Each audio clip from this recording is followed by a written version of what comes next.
Mga kapuso, 4 na sasakyan po ang nagkasagian sa bahagi ng Valenzuela exit sa North Luzon Expressway. Kumuha tayo ng update sa ating kapusong si Marisol Abduraman. Marisol, kumusta ang sitwasyon dyan?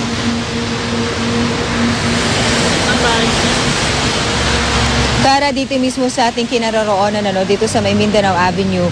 Kung gaya ng nakikita nyo sa ating likuran, tuloy-tuloy naman ang takbo ng mga sasakyan dito. Pero kanina nga nagkaroon ng pagsikip ng dali ng mga sasakyan. Actually hanggang sa mga oras na ito, lalo na doon sa pating Valenzuela exit.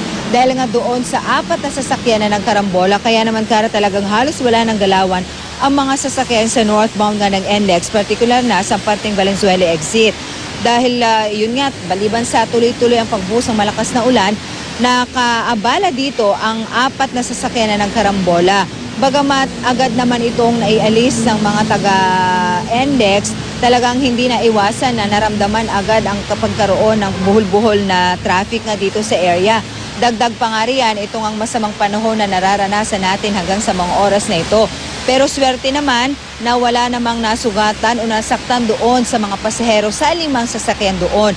Alam mo, Kara, hindi lamang ito ang aksidente actually na atin na-encounter. Meron pa ngayon nga sa mga oras na ito, nakikita pa natin sa southbound, pero buti na lang nasa bandang gilid lang ito kaya hindi ito masyadong nakaka-apekto sa traffic ngayon. Meron din kanina dito rin sa northbound na may tumirik din na isang sasakyan pero hindi rin naman yan masyadong naramdaman. Ang talagang nagdulot ng matinding traffic, yun nga yung 4 na sasakyan na yan.